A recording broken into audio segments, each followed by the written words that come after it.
Welcome back to the Ben Buzz. I'm Benny King, and I'm here with a guest, my friend Isaiah. Hi, thanks for having me. Yeah, of course. And in our first episode, we had my brother Luke on, and we talked about developments in rap music. In the second episode, we had my friend Quentin on, and we talked about 2025 movies. Now we're going to switch it up a little bit and talk about Christianity, God, in terms of our upbringings and how we came to Christ in the past and how that turned us into the Christians that we are today. What do you think about that, Isaiah? I'm excited, man. I was excited when you invited me on to do this, and I'm excited to talk about it.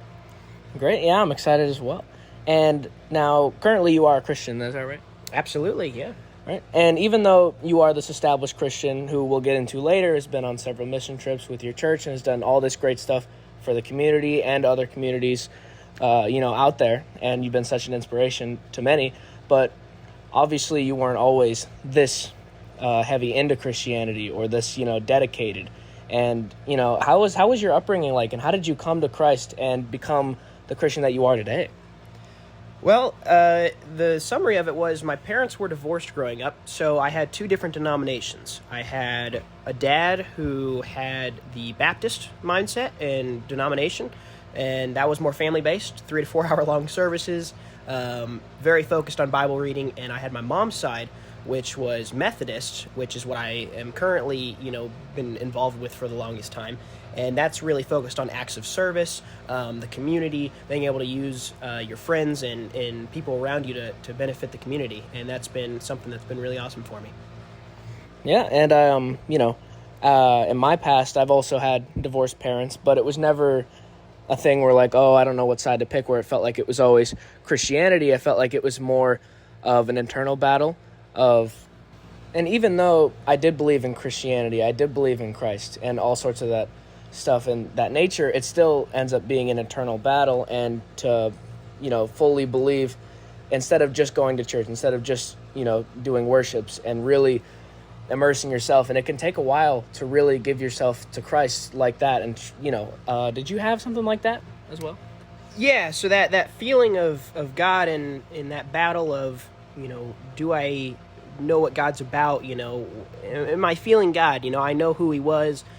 Me with my split denominations that I spoke of, it was really challenging for me to have this ability to be like, I know who God is. I know what the Bible is. I'm hearing some really interesting and neat stories, but right. Who is he? Why are we serving him? Right. I had a lot more questions than my tiny 6-year-old brain could think of. You know what I mean? Right. Yeah, I agree. And I think that early on, you don't even think about it because you go to church and like, oh, well, if mom or dad says go to church, then you go to church, and every Sunday. And then eventually it becomes a thing where like you want to go to church or like you look forward to church and you actually embrace it yourself instead of just being like, well, this is what they want me to do. This is what I'm being told. This is what I'm being taken to church. It's that you start to be like, I want to go to church. I want to worship. I want to get into Bible study and stuff like that. And when it really starts to win you over, instead of just like, well, you just like go to church as a thing you do, and you really become a Christian in yourself instead of just, as you said, like when you're not sure.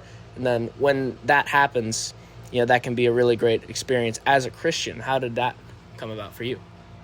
So, like I said, I'll talk a little bit about my first day to give an idea. When I walked into my first church service ever when I was younger, it was in the Baptist church, and the way that worked was when I got there, it was all family led, and I walked in the door, I held the door for people. That was kind of my big thing. I always loved just getting the thank yous from everybody when I walked in the door. We'd sit down in the pews, we read out of sing out of the hymn books, and then the preacher would come up and do his thing, and it'd be probably 2-3 hours, and it felt, of course, like eternity to me, but it was just not my style for a young kid. I really thought that everything the preacher said, when I think back on it, was awesome, and it makes sense now, but right. I'm older, right? Right. So the important thing that I took away from that first day was that part of me didn't want to be there. Part of me also was really confused. It's not like at 6 years old I had the courage to walk up to the preacher who I didn't know, because sometimes it was my dad, but it usually wasn't. That was just a scary kind of thing for me, you know what I mean? When you just have so many questions, but you're kind of too afraid to ask them. That's like one of the first big trials I had doing the Baptist versus the Methodist. How about you? Yeah, I agree. And I will say, like, I did feel that of, like, going to church and it feeling boring. But I feel like that comes a point of maturity as a Christian when you learn and grow. When for a while you're just waiting, you're counting down the minutes, you're just looking at the clock, wanting to go, or like if you're going out to eat after, which we usually did, you're just counting down the time until you do that. And then eventually there's a turning point where all of a sudden you're like listening to what the pastor says, you're really getting involved, and you're really receiving the message in a way that you didn't before. Before you didn't want to be there, you're just there because, well, you have to be there, right? It's Sunday, right? Absolutely. And then eventually you get that maturity and growth as a Christian, and you almost hit that level where you really feel like you're embracing the religion in a way that you hadn't before, and really embracing Christianity as a whole. Would you agree with that? Oh, I would definitely agree with that. And some of that has to do with, I think, what community are you around? What kind of structure is there? Every church does something different, right? And every kind of community runs a little different. Mm-hmm. And I think when you're younger as a kid, the reason the Methodist route, and we can talk about this more later, but it was one of the big things they did was that there were people my age when I first got there. Like that shift from 3 or 4 hours of adults only, right, to I've got people who actually are feeling what I'm feeling. Right, there's like a empathy and a growth you can have. You can relate. Oh yeah, it was fantastic. So that was a big game changer compared to the Baptist way for me. Right, I agree. And as someone who's lived in several states, due to my dad being a pilot, we ended up bouncing around from church to church, and we still continue to go just about every Sunday, but it never felt like we really got grandfathered in or really experienced a church in a way where, and a lot of people can probably relate to when you find that one church that all of a sudden unlocks all those doors for you, or all of a sudden you open your eyes and you embrace Christianity like that. How was that for you, finding your church, and really how did that unlock your Christianity at the levels that you are today? So that was, first of all, very good question. That story for me ended up being through my sister, actually. I don't mention her enough and give her enough credit for this, but when she was going to this Methodist church that I am now going to in Indiana, I love them very much. And what happened was she was going through the 5th grade program, which wasn't the youth group at the time, but she had just graduated, if you want to call it, from the 5th grade to the 6th grade. And so now you're leveling up, right? Mm-hmm. And when she did that, she gave my mom, talked to her a little bit and said, hey, would Isaiah and my other sister be interested in coming over? And I said, sure. Right.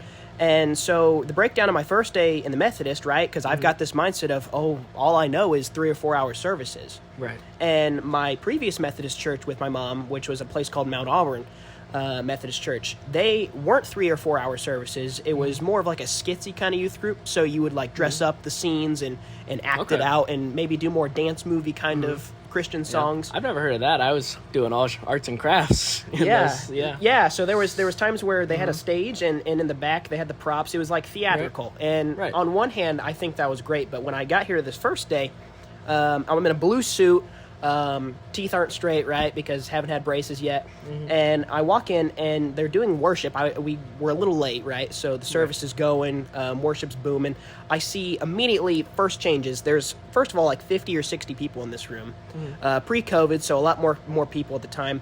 I'm seeing that there's a youth band on the stage. They're playing awesome piano player, drummer, singer, and the pastor comes up to me. One of the first things I remember that I think a lot of churches should do is the pastor walked over to me, and he shook my hand, at 7 years old, and he goes, hi, my name's Bob. And that's my pastor's name. His name's Bob.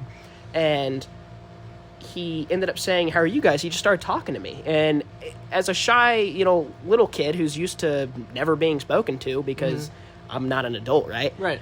It just felt so inviting. You know what I mean? Like, can you imagine how that feels to have someone like pick you out of the crowd, and because all the other kids, they're already know what the system is. They know what the schedule is. I have no clue. You know what I mean? So his handshake and being able to introduce me and say, hey, this is the youth room. This is what we're doing right now. He told me exactly what's happening. He said, we're doing youth worship. I'm going to give a message. And one of the first questions I asked him, how long is the service going to be? And he goes, well, I usually only preach for about 30 minutes. And I was like, oh, shoot. Well, this is a great thing. You know what I mean? That got me excited. I was like, boy, I got to come back next Sunday, if you can imagine how that feels, Right. I mean, going from, what'd you say, 3 or 4 hours? Oh, yeah. I'd never heard of that. It was always an hour for me.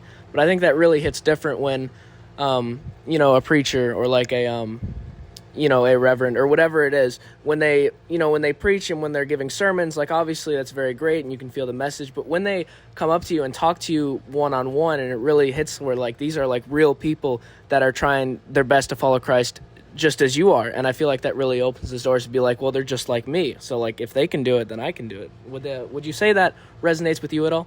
Absolutely. I think it's really a lot more touching, right? If anyone can relate to this, where, you see that lonely kid in the movies he's got nobody to talk to, and he's sitting there by himself, and we all feel bad for him. And sometimes I feel like we get, we get full of it a little bit, and we're like, oh, well, if I'm in that movie, I would go out there and say hi. But it's a lot more difficult, and there's a social part of it that we're just so scared of.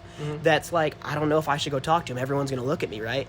And for that pastor to just be able to pick me out, he knew I was fresh. I mean, there's a lot of people, right? 50, 60 people, but when you know them all for a couple of years, I mean, that's just special when you get to have that 5-minute conversation with the dude of, who's around this whole thing.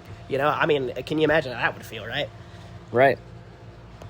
Yeah, it must feel amazing. And you had talked about how when you had first came into this new church in your path of Christ, how you said that the worship, it kind of caught your eye and how it was, overall, it felt like it encapsulated and resembled and related more to youth people. And when it came to worship, did anything like that ever come about? And did you ever maybe get integrated in worship? How did that come about for you? Yeah, so great question. I saw the worship when I walked in on the first day. And what was amazing about it was the very first thing I noticed was that all of them were high school or middle school kids. They weren't adults. I have nothing against adult praise worship teams. I've seen so many and I love them all.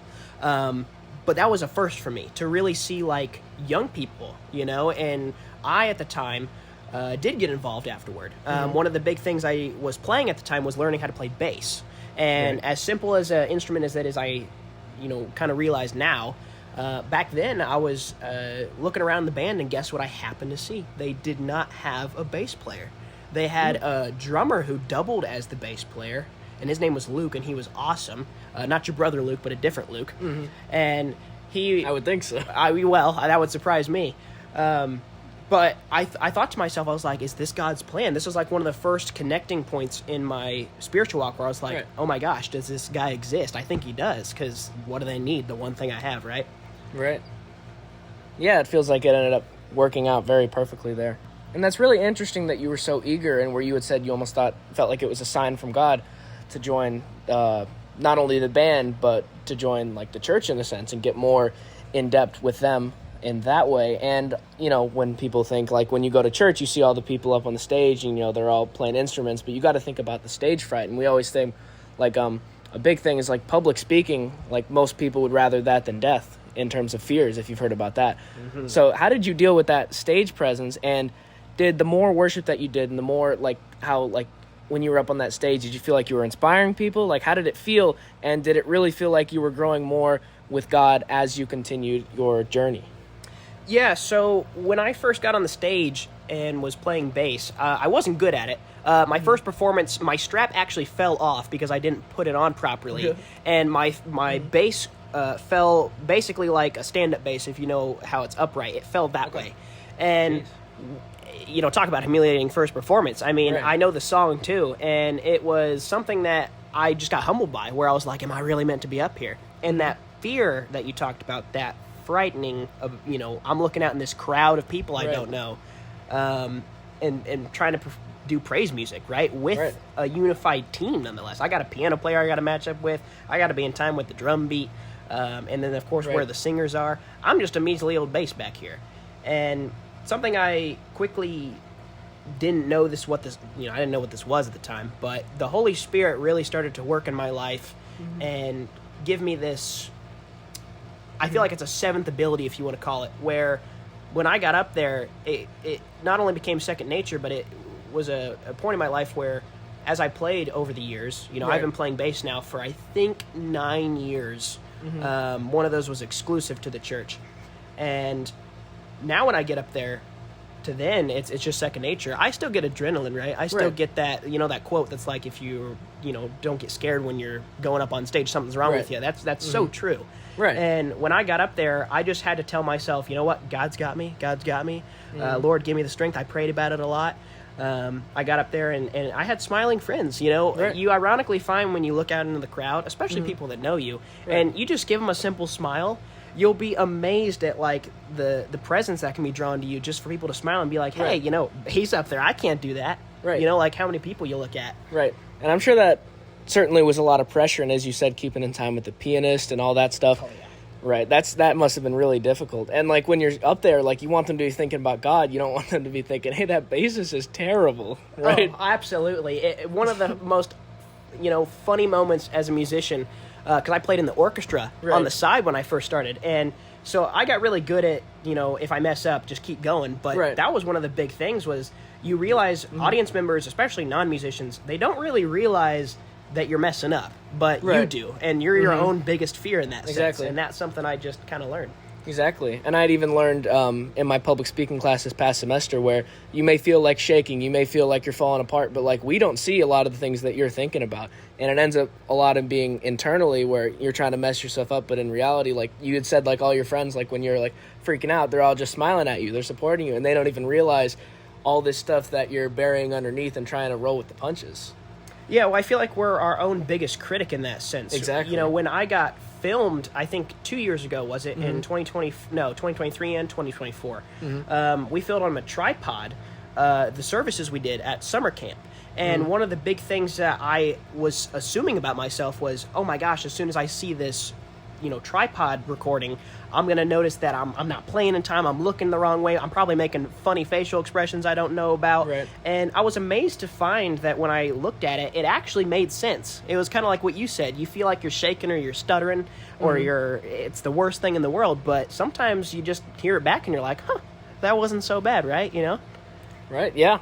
And that's absolutely true. And you had mentioned summer camp, and as you continued working with your worship and working with this church and, you know, obviously with summer camp, how fleshed out did you get, not just at the church and worship and like, you know, all that stuff that goes with just on location, but how much did you spread out?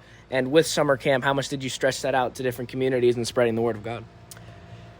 Yeah, it was a great question. I ended up leading, our church operated in this way, which was our worship was always held year-round except for when summer camp came around. It was like the highlight of everyone's year. It was a week of summer camp. We'd have middle school group only. We've not done anything exclusive to that yet, where we have around anywhere from 50 to 150 kids came out for certain weeks. And what we do is our worship team leads the week. So one of the things that I kind of transcribed from the church life, and my first year was in 2019, so I'd only been in the band, I think, maybe a year or so. So I was a camper and I was a band member because I was at an age where I can't be a junior counselor if that was my route, and I can't be, of course, a regular counselor. So it was kind of cool to like do the activities and worship. But as for your question on leading those kids to Christ, my first year wasn't really that big because I didn't really have a speaking role or anything. I kind of just stood there in the audience and was really soaking in the other band members who were my leaders. Those were my mentors. Right. Especially the singers who were in the front. I mean, they're putting up their hands for God. They're ended up giving prayers. They're talking to Him. And it just really was giving me this, like, fire inside to, like, I want to do that. I want to be up there. I want to be that front man for those kids, you know? Because it's just so awesome to see young people for the first time really getting that Christ experience, you know? Right. Yeah, that must have been a great experience. And, you know, we talk about how, you know, you continued with your worship in the church and then summer camp. And we talk about how you said you were 7 in that first interaction with Bob and how that stuck with you, how, like, that, you know, person of, like, that stature, like, how they connected you and they talked to you one-on-one. And then the fact that that stuck with you so much, did it ever, like, were you ever thinking, man, I want to, like, be that for these kids, or I want to, like, influence kids and kind of be the inspiration that Bob was for me? And did that influence your worship, your summer camps, and everything you've done through Christ? Yeah, it did. One of the big things I really focused on once I got to the church and involved was just really getting to know the pastor. I really tried to get to know Bob. He kind of took me under his wing, and maybe it was because I talked too much and he just wanted to shut me up somehow. Right. But I loved him. He was the nicest person ever. I would meet with him on Wednesdays for Bible study. It really became super simple for me, where you ask and you receive. Right. And it was something where I just got lucky because not everyone does that so freely. Right. But for me, once I got involved and I just started learning, what does Bob look for in these leaders? What does he want people to be taking away for the week. Because the overall lesson for me was, this camp experience isn't about me. Me being on this worship stage is not for fame. It's not for, clout. It's not for anything other than my sole desire to want to know Christ and to want to lead these kids into a better life. Because people come from all backgrounds, right? I mean, you and I just talked about in the beginning, our, parents have been split. That's a hard reality a lot of people, today deal with and still do, unfortunately. And, involving God and being able to is one of the most amazing things that summer camp experience gave for me, was being able to give that to God and be able to start leading these kids. Right. Yeah, that really does sound great. And the fact that just that little exchange with Bob when you were 7, the fact that stuck with you so much, and I'd like to think that everything that you've been doing for worship, through summer camps, all this for the little kids, if anything like that, ends up sticking with the next generation as if a passing of the torch, where, and obviously, it seems like you really look up to Bob. Is that right? Absolutely. I think if the world had a lot more Bobs in them, I think we'd be a lot further in life. I mean, that man has just one of the biggest gifts for God, and I think the biggest thing that carried him in that was just his willingness to serve.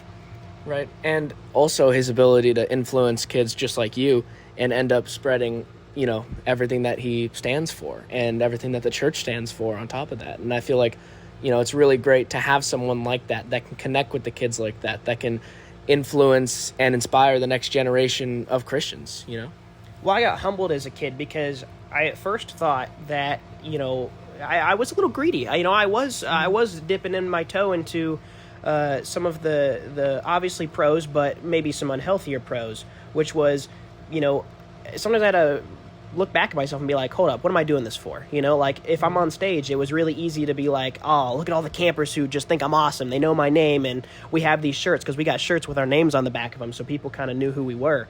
Right. It was really easy for me as a worship leader at some point. My first message was when I was, I think, 16, and I'd been doing camp for, I think, 4 years prior, and just straight band member, nothing excessive.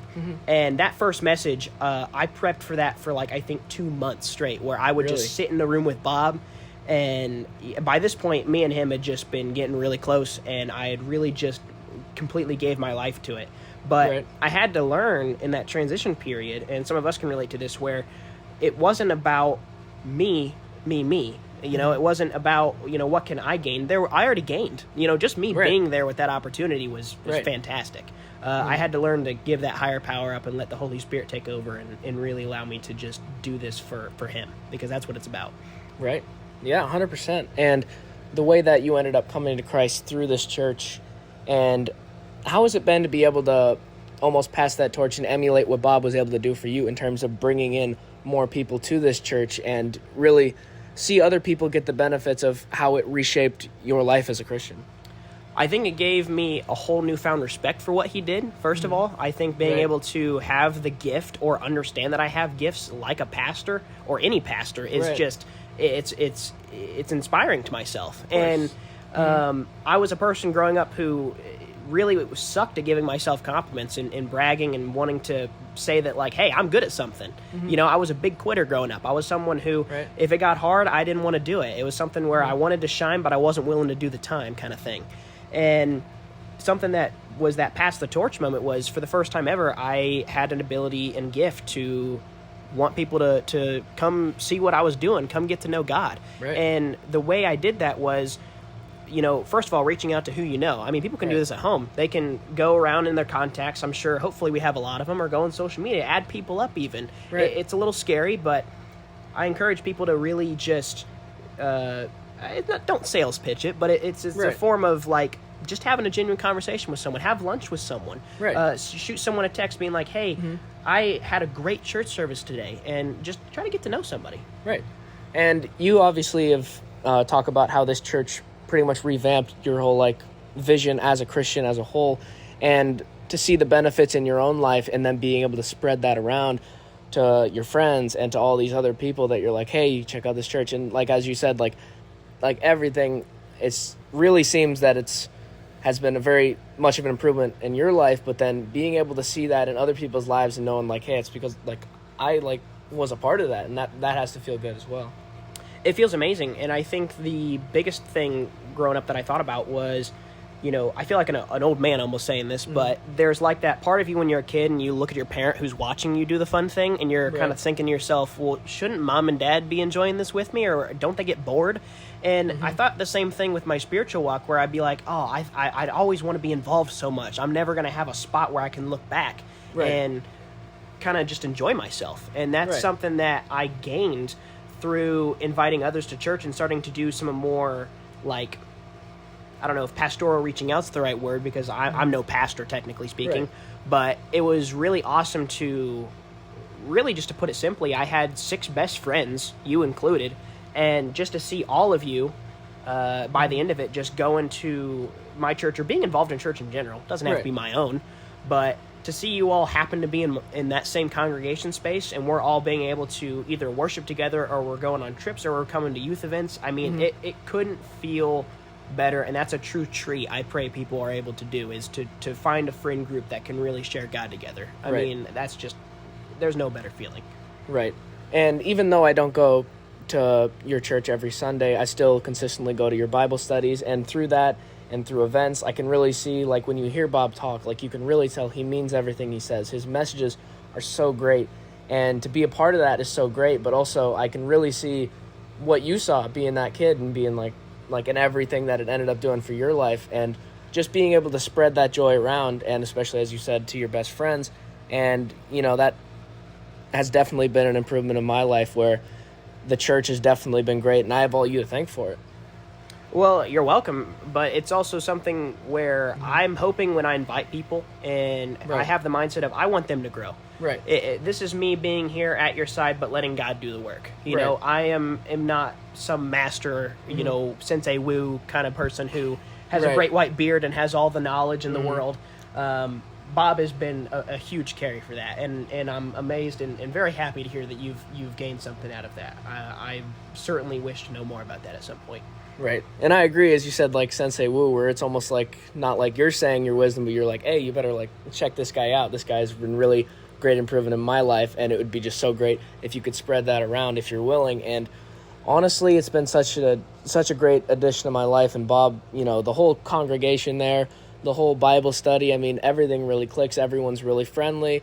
And I think that it's really great to come together with a group like that, where it's, as you said earlier, how it's like people your age where you can relate more, where it's not just going to it, and sermons are great from pastors, like they usually do a great job, but there's something different about talking to kids your age about Christ, and then you hear like similar problems, you're like, oh yeah, I've been dealing with that, oh yeah, that's been a problem in my life with Christ. And I think that's a really big part of why it's made such a change in my life. Would you attest to that as well? Yeah, absolutely. I think it's something that is a core foundation of my spiritual walk. I think that the structure that Bob created, for me anyway, was one that really allowed the kids to do the work for our age, And I don't want to hate on the adults by any means, but this is just my experience with the youth so far, has been what he did was he created 3 main trips, a mission trip, a canoe trip, and a summer camp, and then he created year-round worship spaces that were, I think, pretty much down to the psychology. What, I don't know what that man did, but I know he put a lot of time into his craft, and I think that's so important. I mean, I don't know about your church currently, but I would certainly hope that pastors and churches have a really good flow, because it shows. When you show up every Sunday, and he's got, for Bob's routine was we'd have a game room, we'd play some games with some people, social hour, whatever. And, eat some donuts, coffee for the few of us that, wanted to drink that. And then we'd head over to the youth room, and immediately we would have an intro. Hey, how everybody's doing? He would have a structure of some videos, so we'd get to have a new song that we would learn, or a new music video we'd see. He'd have a funny one right after, which, of course, just made us laugh. And that's a great feeling, right? To be laughing and smiling. I feel like our body really recognizes that when we're in that space. And, just following up with completely youth involved worship, and it just kept going from there. That cycle just is something to get used to. Right. Yeah. And we've been talking a lot about how you've been able to bring people to the church, bring new people to worship, influence and inspire others. But how is it, have you ever hit a wall where people end up not resonating with Christ as much as you thought, or as much as you hoped, or like people that just end up not hitting the same as other people, because I mean, me and like several of your other friends and the people that you brought into this church have really bought in, and it's really influenced them. But have you ever had that sort of experience, and how have you dealt with that, where people just don't seem to embrace Christ and God as you have? Well, let me tell you a quick story. There was a kid named Chris, and Chris was introduced into my elementary class, and he was widely known as the bully, right? Someone who always was punking around on the little kids. You know, we played knockout, and guess who was right there to taunt them if they missed? Chris was. You know, you suck, you missed, air ball, whatever. Chris was someone, for my first year of elementary school, I just hated him. I knew who he was. I didn't like him. My heart was just filled with this like bitterness towards him. And it's almost like I kept playing because I thought maybe he'll stop, but he didn't. So one day, playing knockout, and I wasn't supposed to say this, and for reference, don't ever say this, but I told Chris that the way he's acting is little kid talk for stupid, basically, and that he's going to go to hell. I had no clue what that meant. I just knew that hell at the time was, bad place for non-believers. And how wrong and how naive I was. Granted, I was young, but the following day goes around, and Chris ends up really thinking about it, I guess, because he comes up to me afterward, and he pulls me aside, and I'm like, oh boy, this is, I'm going to get my butt whipped or something. And he goes, Isaiah, I was thinking about everything you said, and I really don't want to go to hell. And I was like, well, that's a different conversation that I'm not used to seeing. And I immediately stopped myself, thankfully, and one of the first things I said was, that's awesome to hear, but also I'm so sorry for thinking that I know better of who goes to hell or not. I mean, that's just a very, very not okay thing to say. Right. And from there was a period of time, and I still pray for this guy today, because I saw him in high school. You and I know who he is. And he ended up getting expelled, of course, freshman year. And I know he changed his personality. He was, very still rude and cursing. And I know he grew up in a bad environment, because I got to learn a little bit of his backstory. But that was one of those examples where he just bullied me the whole time. And that one little piece of God, now I butchered it, but at the same time, it magically worked out. Right. And there was a year went by where me and him became friends. I shook his hand. I even gave him a hug that day. I told him, hey, God loves you. I didn't know a lot, but I gave him enough to where I was like, you're not going to hell, dude. You don't have to go to hell. That's not what we want for you. That's not what God wants for you. And just to be able to have that personality change and to know that there's power in that, and I didn't even know it, that was just surreal to me. And I've only got a few of those stories, sadly. I'm trying to meet more people who are non-believers, but it's hard. You know what I mean? Right. And I feel like that, in terms of those like kind of exchanges where you end up like losing control and you end up saying something you didn't mean, or like you're like, oh, that was a little too harsh, but then that's what ends up cutting through and ends up really resonating with people.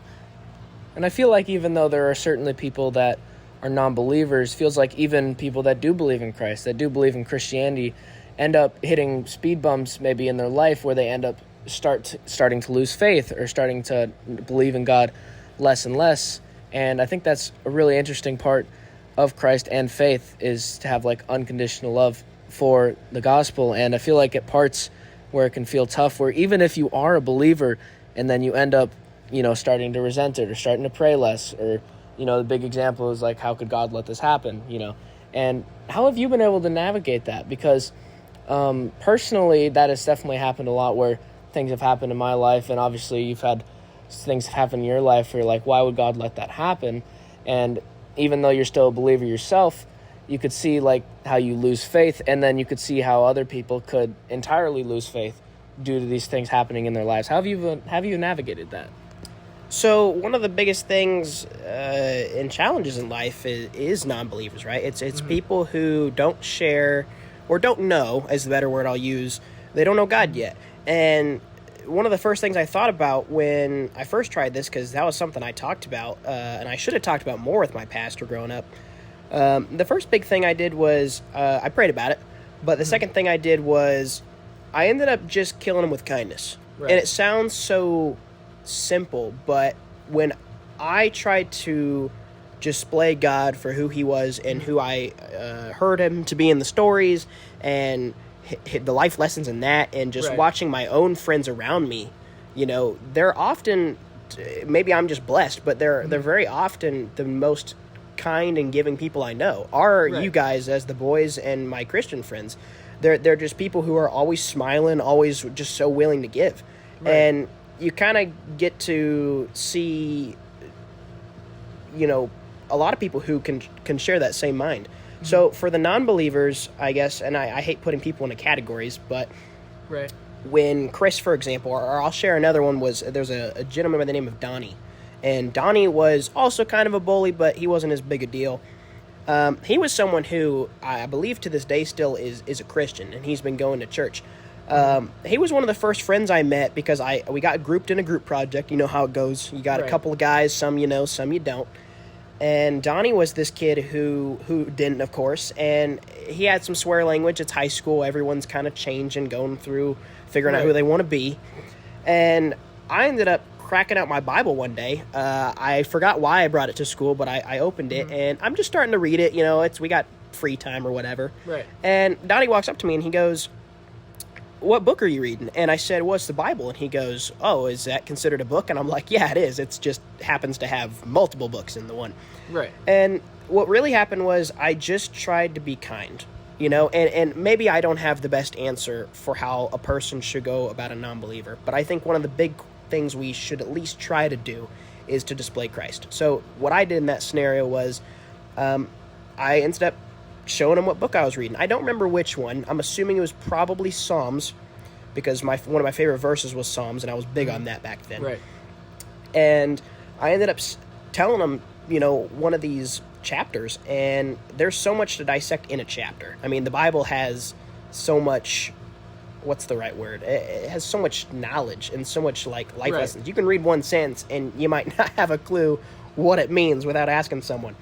So to me, it was just getting the conversation started. I think that's the hardest part, was just being able to get him to talk about it. And I asked him. A big thing I encourage people to do is just ask him. Just try to get to level him with him for like maybe 10 or 20 minutes. Get to know him for a sec. And just say, hey, what's your walk? Do you have any kind of Christianity you grew up with? Do you have any perspectives on it? And Donnie was one of those kids at the time who he was against it. He was someone who was like, I went to church growing up. I didn't really like it. I had some friends of mine who backstabbed me. Like, you'll often learn there's a certain part where maybe they started with it or they didn't. Or some people I've met as well, especially during those summer camps with those young kids. Some of them were like, I have no clue who this is. I didn't even know what the Bible was. I didn't know there was a Bible. And the difference between the two is just the way you start. I think first impressions mean a lot. Being able to, like I said, shake my pastor shake my hand when I was 7. I think the big first impression for me is that I just extended it to Donnie. I just extended that kindness. I said, do you want to learn? Do you want to, get to see what I'm doing? And I told him this, and I will stick with me. I said, if I show you this, I want you to show something that you like. Oh, I want you to teach me something that you were really into. And he showed me this video game he was into. And just from there, that started a friendship. And for the longest time, me and him were friends. We aren't anymore, but that's just kind of how it started. And I know a lot of people with non-believers where they can either be, sorry about that. In situations like that where we want, like, people end up getting into debates or they end up, like, insulting, but it's like that's not the way, like if we take those lessons that we learned from the Bible and then we should try to emulate that and just be like, hey, just, as you said, kill them with kindness, where you just try to treat them with positivity, because that's the way a Christian should act. And it shouldn't be, it shouldn't be turning to insults, or it shouldn't be like if they like attack you about the Bible, you're like, you know what I'm trying to say?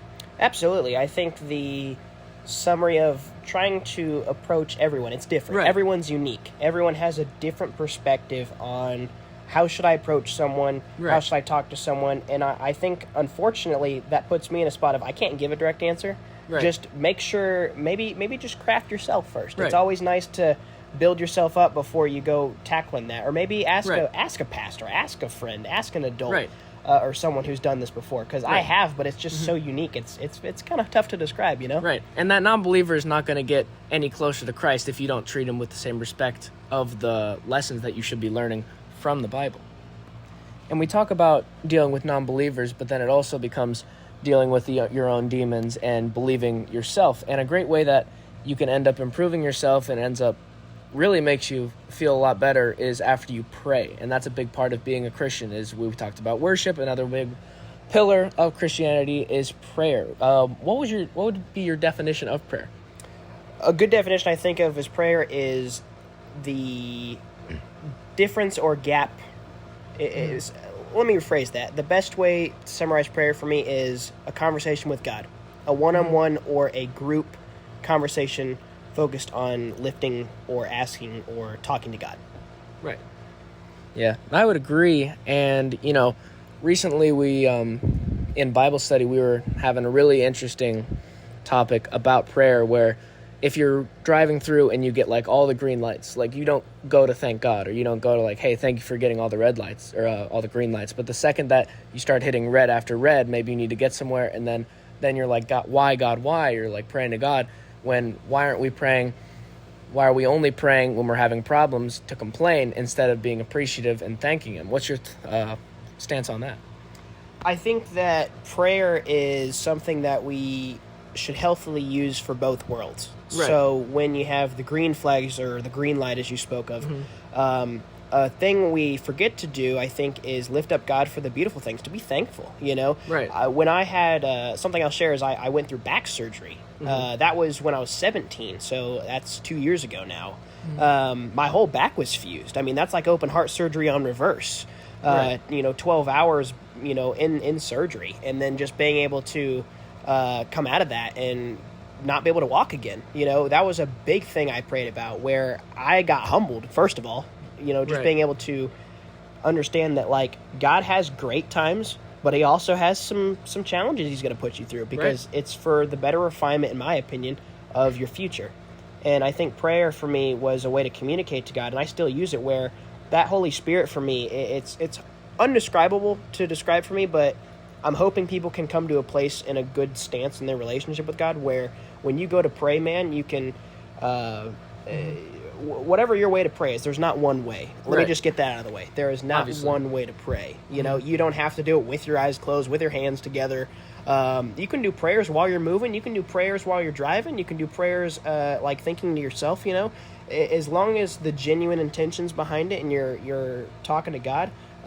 It's good to have a balance. I was Right. curious, what are some of your thoughts on the good and bad of prayer, and what often do you use prayer for?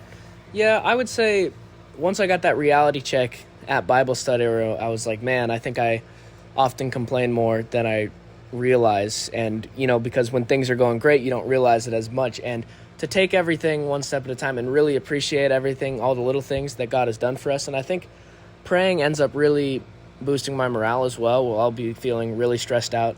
And then when you turn to God and when you pray like that, and then I don't know if you have this feeling as well, but like once you like stop praying, or maybe like in the middle, once you stop, like you end up feeling so much better. It's almost like you're getting that off your chest, and almost kind of like a therapist, like a spiritual therapist, if you will.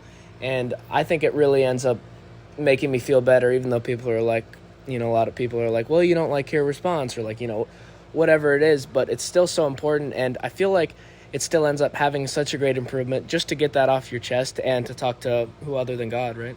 Well, I absolutely agree, and something I'll comment on is you saying that we often think that it's dumb, right, because we don't hear response. Right. And the response I have, and the thought process for me in my life is, it's not a human, God doesn't work in human ways.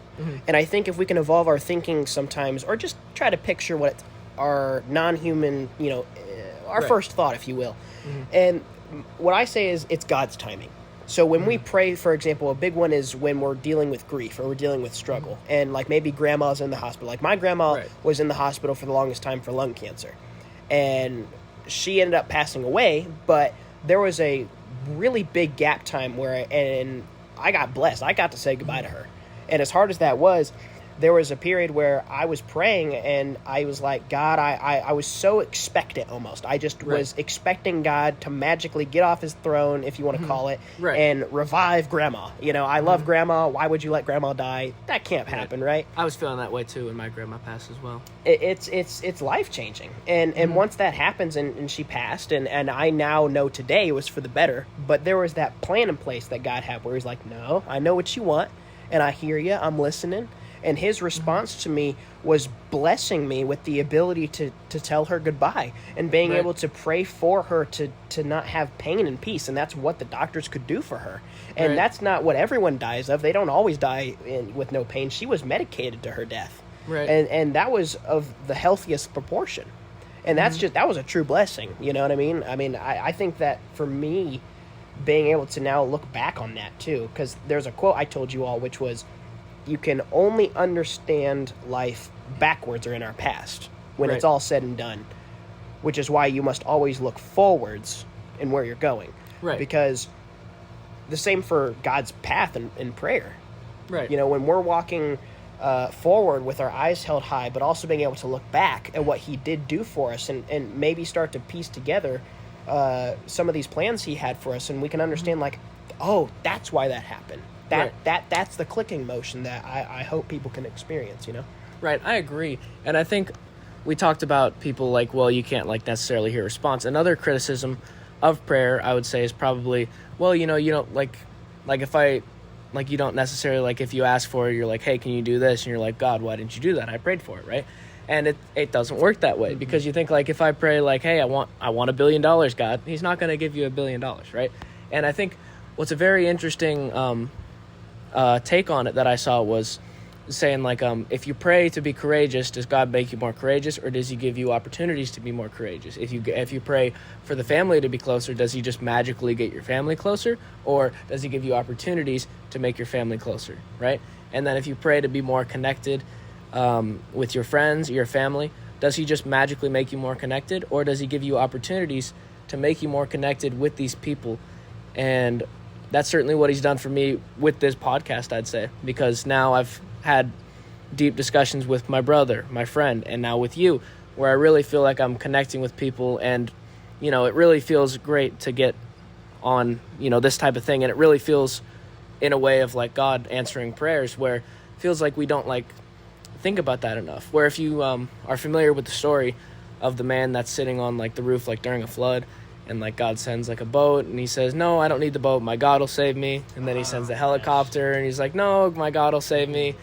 And then he ends up getting after him. He's like, God, why didn't you come save me? And he's like, I did. I sent a boat, I sent a helicopter. I sent everything your way, and you denied it. And I think that's really interesting, because even if we don't feel that direct connection, but just think about all the little things and everything, and really we take for granted everything that God really does do for us. And we're like, oh, like I got lucky, or like, oh, like that's great that happened, instead of being like, yo, thank you, God, you know. And I think that's a great recognition in prayer, to really be thankful and grateful, instead of just like, oh, that's good that happened, oh, I'm glad, you know, and really take appreciation instead of just complaining, instead of just going to him to pray when things aren't going great. Maybe pray like, hey, God, thanks for, you know, everything that's going great in my life. Would you agree? Yeah, I think prayer is something that no matter what, being able to, it says in the Bible, pray without ceasing. And it is in some ways a literal pray without ceasing, but, you know, you don't obviously go sit at your house for eternity doing that. Right. But what I took from that was, when things are hard and good, kind of like a best friend who's there for you both in the good and the bad. That's the same thing I think God wants for us, is for us to be able to call upon him and to be close to him, and understand that no matter what happens, no matter what you send my way, I'm going to keep trusting you and keep walking on unknown waters into the great unknown as we keep journeying through, you know, our pathway. I think that's just such a critical part of who we are, and I hope that everyone can keep doing that.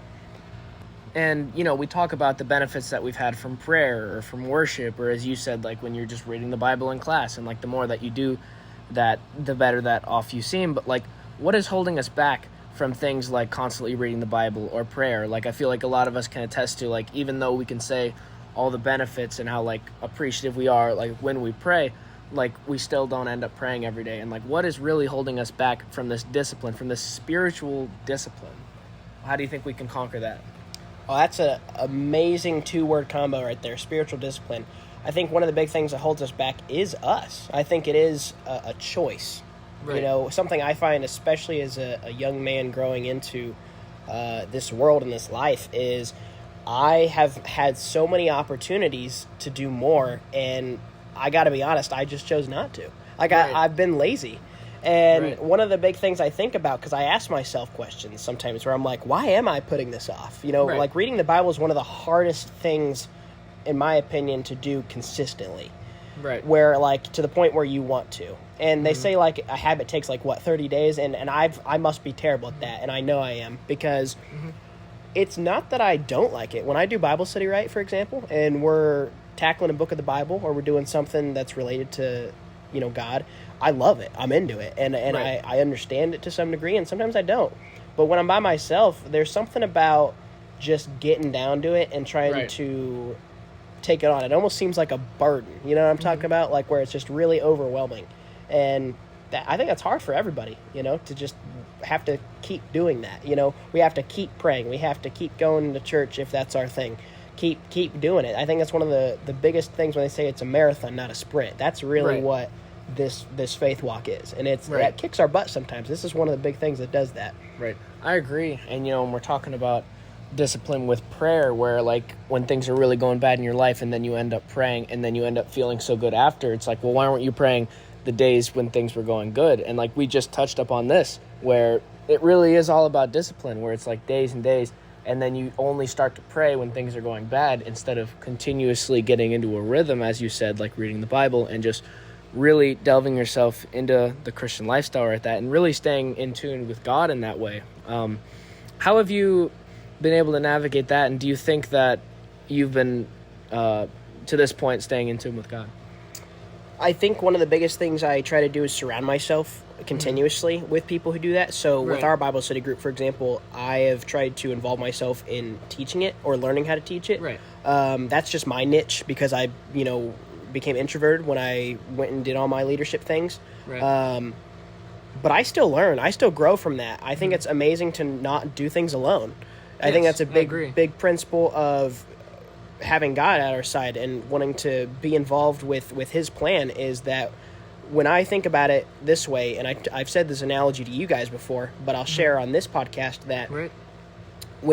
if you envision yourself as the last person on earth and everyone dies, right? That means you have to do all the food, all the water, entertainment, etc. You know, you've got to entertain yourself. It's just, how long would you survive for? Right. And I'm pretty sure most of our collective answers, except for the few like survivalist sweats that could probably do amazing, is we would probably die. We would probably Right. not fill out one of those boxes. And that's the way I think about it spiritually, is I almost don't feel a burden to some degree after I gave my life to God of, it's all on me. It's not all in my hands. And part of that I'm now learning is the discipline of that. You know, Right. there's a give and a take, right? It's a two-way, except the only problem with this two-way is the one way, which is God's way, is perfect. And that's a really Right. hard standard to meet. You know what I mean? Right. So I don't know what to say other than, I do have a question for you though, which is, what are some of the things you've seen in teenagers, or even, you know, people in general, that really, you know, cause them to have a lack of spiritual discipline? Well, I mean, certainly when things go wrong, and when we talk about, you know, like we talked about our grandma's passing, and a lot of the praise are, even though we end up praying, it's usually like, why, God, why would you let this happen? Why would you do this? Why would you allow this to happen? And then even though we end up praying like that and like try to feel better, we end up, I feel like a lot of people end up pushing themselves away. And as we said earlier, it's like, why'd you allow that to happen? Like, why would you, like, you're God, why would you let that happen? You know, and it feels really wrong, where things like that in life can happen and really push people away from God, just because, you know, things that happen in their life that they're, you know, they end up being upset with God, which I think is a big part of it too. Or like, God, why did you born me into a house with, you know, no father? Or like, you know, why did my mother have to die in childbirth? And then you end up resenting God, because it's like, why would God let me have that sort of upbringing? And I think that can really mess with their spiritual discipline, where if God is real, why would they let this happen? Why would they give me such a rough life? You know what I mean? Yeah, I think the collective experience, if you want to call it, or the cards you were dealt, as some people say, Exactly. is really important, but also unique. And I think the strength you're going to have when it comes to spiritual discipline is not doing it alone and starting to learn yourself. You know, it sounds really cliche, I'm sure, to hear people say, oh, got to work on myself more. I hate hearing that. But Right. it really is so key, being able to know what your weaknesses are. Mine, for example, is I've learned being alone. You know, Right. when I want to read the Bible, I am so terrible about just sitting down with myself. And some of it has to just doing with the fact that I've chose not to. Right. And a big thing I encourage people to do is just, if you got to hype yourself up, I don't know what you got to do. Maybe Right. have a friend hold you accountable, but just sit down one day and just get it done. You know what I mean? Right. Like, just bite the bullet. And even though your phone might be sitting 15 feet away, because that's a big thing that I noticed is affecting our spiritual discipline is technology. Right, You I know, agree. I mean, talk about, you know, if I walked up to you and said, you know, let's use Bible apps and we use our phone in any way. Right. People love that idea, but I think we don't realize the cripple that brings, because there's what else is on there, right? Your mobile games, you know, your social media, maybe a notification goes off.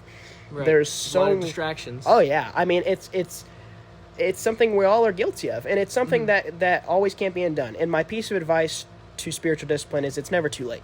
Right. There's always, it doesn't matter the day nor the hour.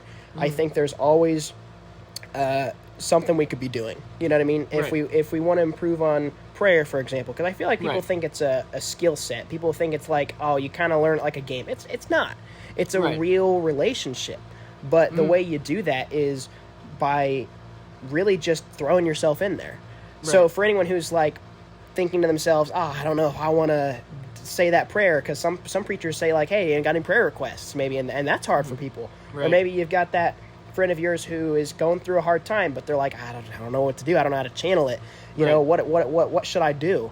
Or even us, you know, Christian friends who are like, dude, I'm praying, but I don't know if I'm getting anything. Right. A great thing we need to be doing more of, and I need to do more of, is going into the Word and say, what does the Word say? And a great thing technology can do is Google it, man. Right. You know, we got this AI technology that's coming along that's going Right. to keep sweeping the floor off with, you know, all the latest gizmos, right? So we might as well put that to the use and say, hey, God, I'm feeling sad. Where's... Or, sorry, let me phrase that. Hey, Google, I'm feeling sad. What are some good Bible verses and stories that go with that? And boom, you've got it right there. And that's when you could power off your phone, put it in the other room, and say, hey, this is what I wrote down on a piece of paper. You know, Right. there's methods to the madness, right? Right. I agree. And I think a way that a lot of people lose discipline as well is that they expect quick answers or quick, like, things to happen in their life to get better, where, like, you're like, hey, I've been praying for days. Like, I've been in this routine. I've been reading the Bible. And things aren't getting better for me. Things aren't improving the way that I've been praying for. And I think that can turn people away because they're like, well, this isn't working. Why do I even bother, right? And I think that can push people away from God as well. What do you think about that? Oh, I agree. I think there's a big power to being able to discipline yourself. And I'm speaking a lot right now to the teens, you know, and I'm not trying to throw us all under a bus, but the parents are probably hearing this, not when I say this, but man, do we suck at having some discipline in anything, it seems. You know, that's a big thing Right. and a big hurdle parents have to go through is Right. I got to raise my kids to get up out of bed, you know, to brush their teeth, do their chores, go to Right. school and get good grades. It's this chore list almost.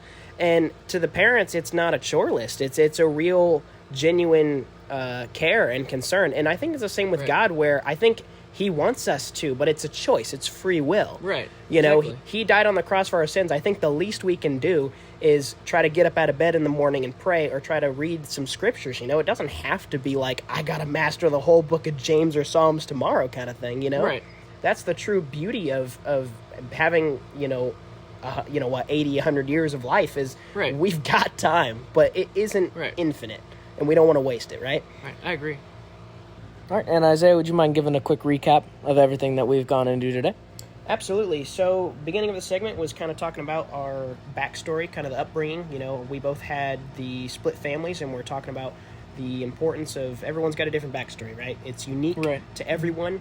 God enters our lives at His amazing time, and it develops from there. I talked about Right. a lot about worship, what that kind of meant, and you know what are the ways that I worshipped in this case. You know, I played in the More Than Conquerors band. That was the name Right. of it, and I ended up singing and writing some music even. There was some great paths God has taken me on. We also ended up talking about serving others, how important that is, being able to, it says in the Bible, the actions are man, I'm botching the quote, and I'm so sorry, but I know in the Bible it talks a lot about faith without actions or something of that effect is dead, right? And that's something that I was really gaining from my church at the time. Talked also about dealing with non-believers, loving our enemies. That was a really big thing. Being able to deal with as a Christian, there are people who might not think the same way as us. There are going to be people who are going to test our faith, and we're going to really be put to the test sometimes on what that is. And I think just trusting God through that is a big, important step. Right. And last but not least, we talked about some spiritual discipline and the struggles that we have for that, right? Technology sometimes is in our way. Maybe it's just our lack of discipline itself, where we just have not developed patterns, or we don't maybe know what patterns we could develop, and maybe should take more time to explore that, you know what I mean? Right. And Isaiah, as we're wrapping up this episode, what would you like to leave the audience with?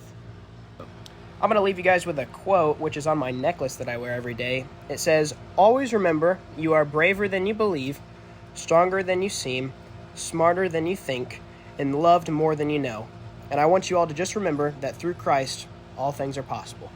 Well, that's a great message, Isaiah, and I think that summarizes everything that we've went into in this episode. Thanks for joining me on this podcast, Isaiah. Absolutely. Thank you for having me, Ben. Of course. This is the Ben Buzz. Thanks for tuning in.